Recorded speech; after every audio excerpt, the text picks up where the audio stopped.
السلام عليكم. لا تنسوا الإعجاب بالفيديو والاشتراك في القناة تشجيعا لنا لنستمر بنشر المزيد إن شاء الله. السلام عليكم ورحمة الله وبركاته. رجعنا لكم فيديو جديد في قناة البادجي وطيور الزينة على اليوتيوب. إن شاء الله هذا الفيديو راح ينيل إعجابكم. هذه المرة محتوى الفيديو يتكلم عن 3 أشياء لو وفرتوها لطيورك لجعلتوها في أمان. ما هي هذه الأشياء؟ قبل البدء في هذه الأشياء أتمنى الاشتراك بالقناة إذا كنت ما مشترك، تفعيل زر الجرس، كذلك إعطاء إعجاب للفيديو حتى يصل أكثر عدد من المشاهدين والكل تستفاد إن شاء الله تعالى. هذه الأشياء: أولا المكان، كذلك عامل النظافة والغذاء الصحي المجدول. أولا نجي المكان. طائر البادجي أو طائر الحب كما معروف عليه يحتاج إلى مكان هادئ جميل، يجب أن نوفره بشكل أو بنسبة لا تقل عن 50 إلى 70% كما يعيش في الطبيعة. ويجب أن يكون المكان متغير الهواء، فالهواء ضروري جدا لهذا الطائر، كذلك تطل عليه أشعة الشمس، فالشمس ضرورية جدا جدا لجميع المخلوقات أو الكائنات الحية، وبالأخص هذا الطائر حتى يقوم بالإنتاج وبالتزاوج والتعايش بنسبة جيدة. ومثل ما قلنا حتى نحصل على إنتاج بصورة جيدة وبنسبة 100%. إن شاء الله راح نوافيكم بأفضل المعلومات اللي تخص الطائر والحياة اللي لازم نوفرها له حتى يعيش هذا الطائر ويستقر وينتج بصورة صحيحة.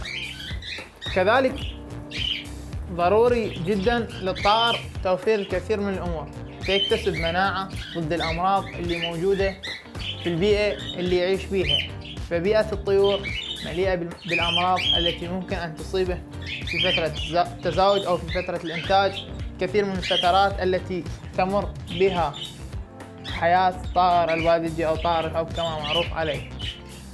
كذلك في المكان يجب أن ننظم درجة حرارة، ضروري جدا جدا أن يعيش في مكان ليس بدرجة حرارة مرتفعة، كذلك أن ننظم درجة رطوبة الجو أو المكان الذي يعيش فيه، كان في محمية أو في قفص. هذا إن شاء الله كان كل ما يخص مكان النظافة أو العامل الأول، عامل النظافة والمكان اللي لازم نوفره لطائر البادجي أو طائر الحب. إن شاء الله راح نجيكم كثير من المعلومات في الفيديوهات القادمة. نجي للعامل الثاني اللي هو عامل النظافة. يجب أن نوفر مكان نظيف ومستقر لهذا الطائر حتى يعيش الطائر بصورة صحيحة في المحمية أو القفص الذي نربيه فيه. فالنظافة ضرورية للطائر. عندما نقوم بتنظيف المكان باستمرار نرى الطائر ذو صحة جيدة. فالنظافة ضرورية جدا جدا، نظافة المكان، كذلك نظافة الأكل، نظافة الماء، نظافة المشارب أو المعالف، كثير من الأمور اللي لازم نركز عليها بعامل النظافة إن شاء الله في تربية البادجي. إن شاء الله راح نوافيكم كثير من التفاصيل في فيديوهات قادمة. نجي للعامل الثالث هو الغذاء الصحي. يجب أن نوفر الغذاء الصحي بطريقة صحيحة من الحبوب مثل حبوب الدخن اللي تعتبر الوجبة الرئيسية والأساسية لهذا الطائر. كذلك يجب أن نوفر الكثير من الحبوب المستنبتة، الحبوب المنقعة، كذلك يجب أن نوفر الفواكه الطازجة والخضروات ونقدمها لهذا الطائر بصورة مجدولة، مثل نقدم الحبوب والخضروات في يوم والحبوب والفواكه الطازجة في يوم آخر.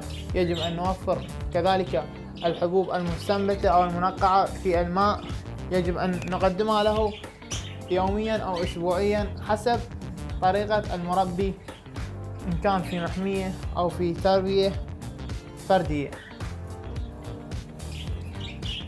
هاي إن شاء الله أهم الأمور اللي قدمناها لكم إياها بالفيديو، اللي هي اختيار المكان المناسب لتربية طائر البادجي، كذلك عامل النظافة والغذاء الصحي.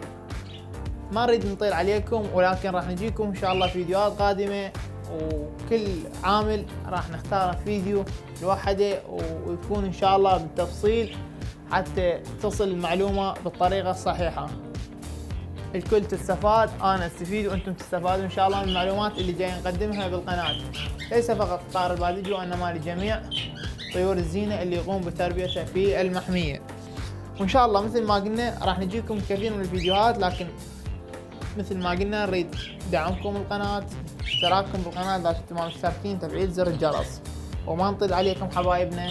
في الختام لم يتبقى إلا السلام، في أمان الله، والسلام عليكم ورحمة الله وبركاته. الآن نترككم مع بعض اللقطات لطائر البادجي الجميل، ألوانه وأصواته الجميلة.